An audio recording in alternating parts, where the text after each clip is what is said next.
안녕하세요. 한의사 이경입니다. 자, 겨울입니다. 날씨가 부쩍 추워졌죠. 최근 들어서 손발 저림과 시림으로 내원하시는 환자분들이 늘어나고 있는데요. 간혹은 너무 병을 키워서 오시는 경우들이 있어서 이 시림과 저림에 대해 한번 말씀드려 볼까 합니다. 저림은 참 애매한 증상이기도 하고 또 그만큼 다양한 원인으로 나타나게 됩니다.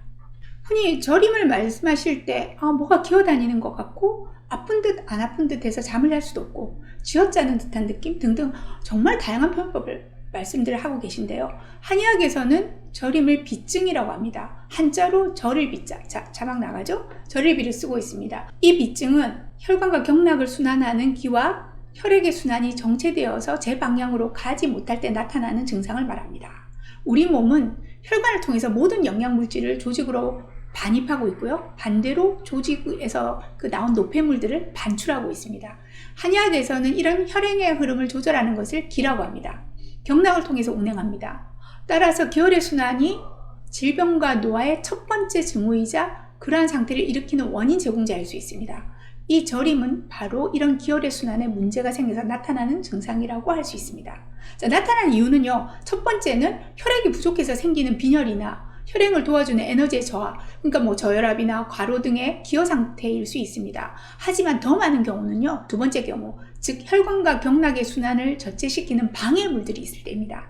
한의학에서는 이것을 풍한습의 사기, 그러니까 나쁜 기운이 침범해서 생긴다고 설명하고 있는데, 요즘같이 바깥 기온이 갑자기 추워지는 계절에는 풍한사가 침범해서 기혈의 순환을 막을 수 있겠습니다. 또 습사가 중요한데요. 이것은 단순히 습도가 높다는 게 아니고요. 내부 독소에 의한 습담, 담음과 같은 노폐 독소라고 이해하시면 됩니다. 흔하게 고지혈증, 고콜레스테롤 혈증으로 인한 동맥경화 등이 이에 해당됩니다. 저림은요, 흔히 관절과 근육을 침범해서 관절통과 근육의 저림감을 야기시키고 심하면 운동장애까지 나타나게 됩니다. 우리는 생명체입니다. 모든 세포와 조직은 활동, 즉 움직여야 하는 사명을 가지고 있습니다.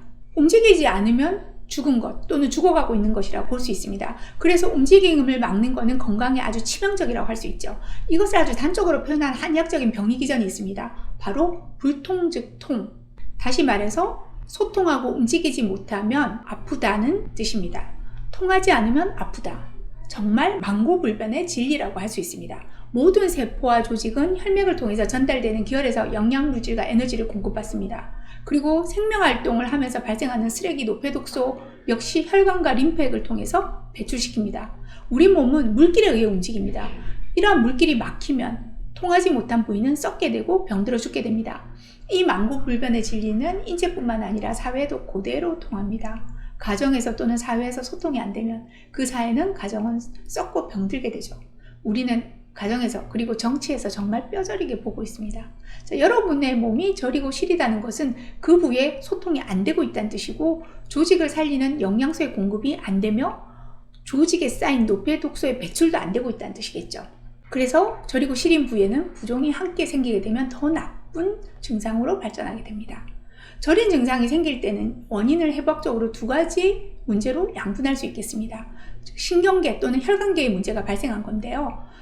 근데 이것을 판단하기 위해서는 먼저 확인해야 하는 것들이 있습니다. 증상이 생기는 부위인데요. 저린 증상이 항상 일정하게 팔 부위 또는 한쪽의 다리, 양쪽 다리로만 나타나는 경우라면 척추신경의 문제일 수 있습니다. 혈액순환의 장애로 저린 증상이 나타나는 경우는 저린 증상 외에 다른 증상은 없습니다만 목이나 허리의 척추, 디스크 문제일 때는 통증이 같이 나타나게 됩니다. 물론 척추신경의 문제 역시 디스크만이 아니라 아주 많은 질환들이 있을 수 있지만 일단 대표적인 질환으로 설명해 드릴게요. 자, 통증이 같이 오는지 한번 확인해 보시기 바랍니다. 이때도 양측이 모두 나타나는지 한쪽만 지속적으로 나타나는지 쉬면 좋아지는지 움직일 때만 증상이 발생하는지 등도 같이 살펴보시면 원인을 판단하고 치료하기가 훨씬 쉽습니다. 그런데 이러한 저림과 시림이 양 발끝, 양 손끝 또는 오늘은 이쪽 허벅지 그리고 내일은 다른 쪽 다리 종아리 등 이렇게 돌아다니면서 시리고 저리다면 이거는 혈액순환의 문제일 가능성이 높습니다. 이 저린 증상에 시린 증상이 합병을 하게 되면 한의학에서는 냉비라고 하는 골치 아픈 증후군이 되는데요. 냉비는 혈액순환이 아주 심하게 또 오래 저하된 상태라고 볼 수 있으며 앞서 말씀드린 신경계의 손상, 즉 감각신경계의 손상까지도 병발된 경우에 발생하기도 합니다. 혈관계 이상이 오래되면 신경계의 손상이 오기도 하고 둘은 함께 손잡고 다니는 경우가 흔하다 보니 병발하는 경우 역시 왕왕 있습니다. 특히 한의학적인 입장에서 기혈의 순환은 부부와 같다고 볼 수 있죠. 감사합니다.